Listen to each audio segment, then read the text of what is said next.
नमस्कार दोस्तों, मैं रिंकू यादव आप सबके बीच एक ऐसी सच्ची घटना लेकर आया हूं जिसको सुनने के बाद आप दंग रह जाएंगे।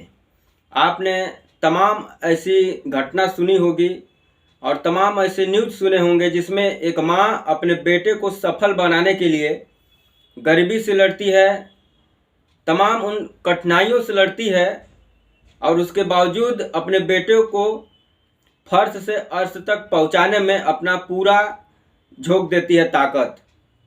लेकिन ये जो आज की घटना मैं सुनाने जा रहा हूँ, एक माँ की जो केवल अपने पति से बदला लेने के लिए अपने बेटे की हत्या कर देती है। आप सोचने पर मजबूर हो जाएंगे कि ये कलयुग में किस प्रकार से एक माँ अपने खून की हत्या करती है। तो ये कहानी है बेंगलोर से शुरू होती है 6 जनवरी से। एक औरत है, उसका नाम है सूचना सेठ, जो कि पश्चिम बंगाल कोलकाता की रहने वाली है। इसकी शादी होती है सन 2010 में एक केरल के व्यक्ति से। उसके बाद एक बड़ी कंपनी में सीईओ बनती है जो कि बेंगलोर में स्थित है। उसके बाद 9 साल के बाद सन 2019 में इसको एक बेटा होता है और 2020 में लॉकडाउन के समय इसके पति से कुछ बात को लेकर अनबन होती है और ये दोनों अलग हो जाते हैं, तलाक ले लेते हैं। उसके बाद इसका पति कोर्ट जाता है और वहाँ पर एक याचिका डालता है कोर्ट में कि हमको हमारे बेटे से मिलने दिया जाए। कोर्ट का आदेश आता है कि हर रविवार को ये अपने बेटे से मिल सकता है। अब जो कोर्ट का ये आदेश आता है, इसी को लेकर के जो ये सूचना सेठ है ये चिढ़ जाती है। सूचना सेठ जो है वो नहीं चाहती थी कि हमारा पति हमारे बेटे से आकर के हर रविवार को मिले। अब इसके अंदर धीरे धीरे ये जलन जो है ज्वालामुखी की रूप ले लेती है। उसके बाद ये इस तरकीब ढूंढने लगती है कि किस प्रकार से मैं अपने पति को रोकूं। अब ताकि कोर्ट का निर्णय था तो ये उसका विरोध भी नहीं कर सकती थी, क्योंकि फिर वापस पति कोर्ट चला जाता। तो ये इस पूरे एक साजिश रचती है कि किस प्रकार से अपने पति को बेटे से अलग किया जाए। इस बारे में वो सोचती रहती है और एक बड़ी कंपनी में सीईओ भी है और बेंगलोर में ही थी। तो उसको बेंगलोर में तो कुछ ऐसा सुझाव नज़र नहीं आया, कुछ ऐसा तरकीब नज़र नहीं आया जिससे वो अपने बेटे को अपने पति से दूर रख सके। तो अपने बेटे को घुमाने के बहाने 6 जनवरी को गोवा लेकर जाती है। गोवा पहुंचती है, वहां पर एक होटल बुक करती है, वहां पर स्टे करती है। उसके बाद 7-8 2 दिन वो अपने बेटे को ले जाके बाहर घुमाती है। सब कुछ नॉर्मल था। जो होटल के स्टाफ थे उन लोगों से अच्छे से बात करना, अच्छे से व्यवहार करना उनके साथ, मतलब उन लोगों को भी देखकर कुछ ऐसा संदिग्ध इसके अंदर नज़र नहीं आ रहा था। लेकिन इसका जो चेकआउट था वो 9 तारीख का था, लेकिन ये 8 तारीख के रात में ही जब घूम कर आती है, अपने बेटे के साथ होटल में जाती है, रूम में जाती है। उसके बाद रात को 12 बजे ये रिसेप्शन पर फ़ोन करती है अपने होटल रूम से और रिसेप्शन पर बोलती है होटल वालों को कि हमको अभी तुरंत तत्काल में बेंगलोर जाना है, किसी गाड़ी का प्रबंध कीजिए। तब रिसेप्शन से उसको बोला जाता है कि आपका जो चेकआउट है वो तो 9 तारीख का है, सुबह का है, तो आप इतनी रात में और इतनी तत्काल में क्यों जाना चाहती हैं? और गाड़ी से यदि आप जाएंगी तो कम से कम 12 से 15 घंटा लगेगा गोवा से बाई रूट बेंगलोर पहुंचने में। लेकिन ये जिद करती है कि आप पैसा की टेंशन मत करें, गाड़ी हमको किसी भी प्रकार से उपलब्ध करा दें, हमको अभी तत्काल में रात में ही निकलना है। अब आप लोग को पता ही होगा कि सब होटल वाले किसी न किसी ट्रेवल एजेंसी से संपर्क रखते हैं, क्योंकि गेस्ट आते हैं उनको घुमाने का जो जिम्मेदारी होता है होटल वालों का ही होता है। वो तुरंत रात में ही एक ट्रेवल एजेंसी के पास संपर्क करता है, वहाँ से उसको 4 व्हीलर गाड़ी मिलती है जो कि बेंगलोर जाने के लिए रेडी हो जाती है। ड्राइवर 1 बजे तक होटल के नीचे आ जाता है। अब जो ये सूचना सेठ है, ये होटल से निकलती है एक बड़ा से भारी जो है कि सूटकेस लेकर के, रिसेप्शन पर जो भी सिग्नेचर वगैरह होता है करके और निकल जाती है।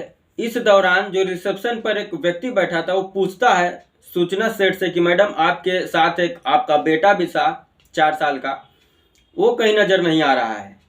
तब और ये औरत बोलती है उस रिसेप्शनिस्ट से कि जो मेरा बेटा है वो मेरे पास के ही यहीं पे एक रिश्तेदार हैं, उनके यहाँ मैं छोड़ दी हूँ और हमको तत्काल में भी बेंगलोर निकलना है, कुछ अर्जेंट काम आ गया है, इसलिए मैं अकेले ही निकल रही हूँ। वो भी कुछ माइंड नहीं करता है, ये भी गाड़ी में बैठती है, बड़ा सा सूट बैग पीछे डिग्गी में रखती है और गाड़ी चल देती है बेंगलोर के लिए।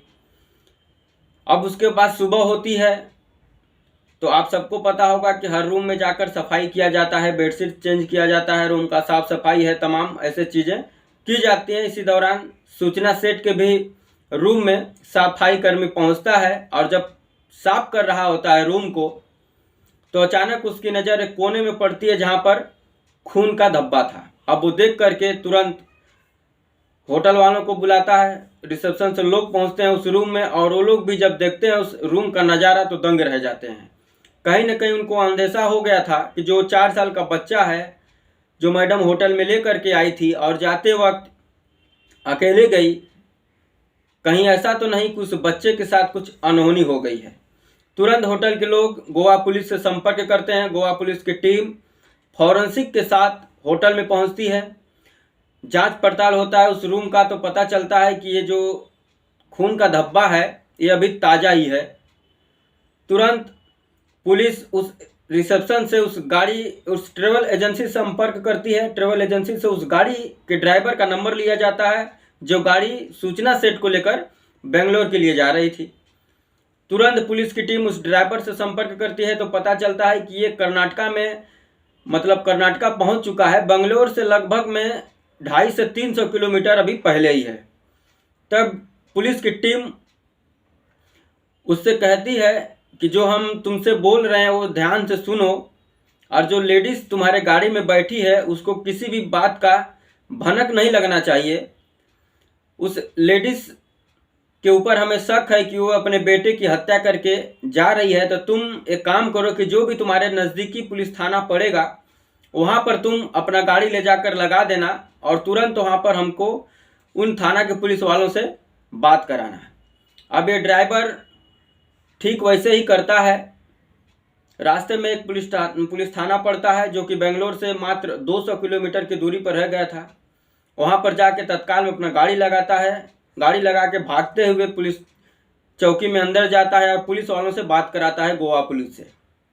गोवा पुलिस कर्नाटका पुलिस से बोलती है कि जो गाड़ी में एक औरत है हमको संदिग्ध लग रही है, वो गोवा से अभी अभी निकली है, उसके साथ 4 साल का बच्चा था, लेकिन जाते वक्त बच्चा उसके साथ नहीं था। उसके पास एक बड़ा से जो एक सूटकेस है और इस रूम में खून का धब्बा मिला है, तो प्लीज़ आप उस लेडीज से पूछताछ करिए और उसका सूटकेस चेक कीजिए। हमें शक है कि वो अपने बच्चे की हत्या करके जा रही है। कर्नाटका पुलिस तुरंत उस लेडीज़ को अरेस्ट करती है, उसका सूटकेस खोलने को बोलती है तो खोलने से इनकार कर देती है। महिला पुलिस तुरंत उसका सूटकेस खोलती है तो ऊपर कपड़ा भरा हुआ था। जैसे ही कपड़ा को हटाया जाता है तो नीचे एक 4 साल का मासूम मृत पड़ा हुआ था, खून से लथपथ। अब ये देखने के बाद कर्नाटक के पुलिस वालों के पैर तलों जमीन खिसक जाती है और वो गोवा पुलिस को सूचित करते हैं। गोवा पुलिस उनसे विनती करती है कि उसको अपने कस्टडी में रखिए, हमारी एक टीम कर्नाटक के लिए भी निकल रही है। गोवा पुलिस कर्नाटक पहुंचती है, उसके बाद उस औरत को अपने कस्टडी में लेती है। कस्टडी में लेने के बाद नज़दीकी कोर्ट में जाती है और वहां से याचिका डालती है कि इस लेडीज़ को हम गोवा लेकर जाना चाहते हैं। क्योंकि आप सबको पता होगा कि किसी दूसरे राज्य की पुलिस यदि किसी को अरेस्ट करती है तो वहाँ के नज़दीकी कोर्ट में जा कर के वहाँ से एक याचिका डालना पड़ता है और परमिशन लेना पड़ता है कि उसको हम अपने स्टेट में लेकर जा रहे हैं। तुरंत कर्नाटक की कोर्ट ने गोवा पुलिस को ये आदेश दे देती है कि आप इसको ले जाकर अपने यहाँ जो भी कानूनी कार्रवाई हो कर सकते हैं। उसके बाद तुरंत गोवा की पुलिस सूचना सेट को अपने वैन में बैठाती है और गोवा के लिए लेकर निकल जाती है। गोवा पहुंचने के बाद उस लेडीज से पूछताछ होता है और जब पूछताछ के दौरान जब वो खुलासा करती है तो गोवा पुलिस का भी माथा ठनक जाता है कि केवल एक जलन के लिए, एक बदला लेने के लिए अपने पति से कोई औरत अपने बेटे के साथ इतना घिनौना कार्य कर सकती है। वो लेडीज़ बताती है कि मैं नहीं चाहती थी कि मेरा पति मेरे बेटे से हर रविवार को आकर मिले, और मैं अपने बेटे को अपने पति से दूर रखना चाहती थी, लेकिन मुझे कोई तरकीब नज़र नहीं आ रही थी। इसीलिए मैं सोची कि मैं अपने पति से अपने बेटे को कैसे दूर करूं। तो मेरे दिमाग में ख्याल आया कि क्यों ना मैं अपने बेटे को ही मार दूं। ना मेरा बेटा रहेगा, ना मेरा पति मेरे बेटे से आकर मिल पाएगा, और ना ही मेरे अंदर कोई किसी बात की टेंशन रहेगी। इसीलिए मैं इस कार्य को बेंगलोर में ही अंजाम देना चाहती थी, लेकिन वहाँ पर मुझे टाइम नहीं मिला। इसीलिए मैं इस काम को अंजाम देने के लिए बेंगलोर से दूर गोवा आई थी, और होटल रूम में अपने बेटे को मार करके उसकी जो है कि डेड बॉडी को सूटकेस में भर के मैं बेंगलोर लेके जा रही थी, ताकि वहाँ किसी नाले में कहीं उसको जो है कि फेंक सकूं और उसके बाद मैं बच सकूं। जैसे ही गोवा पुलिस से बात सुनती है, उसका माथा ठनक जाता है कि कोई औरत अपने कलेजे के टुकड़े के साथ ऐसे कैसे कर सकती है। तो दोस्तों, यही रही आज की कहानी। और आप सोच सकते हैं कि एक माँ कैसे हैवान बन जाती है केवल एक बदला लेने के लिए अपने पति से। तो ये रही आज की सच्ची घटना। ऐसे ही तमाम और भी सच्ची घटना सुनने के लिए, कहानियाँ सुनने के लिए हमारे चैनल को सब्सक्राइब करें, और आज का वीडियो ये अच्छा लगे तो लाइक कर दें और शेयर करना ना भूलें। जय हिंद, वंदे।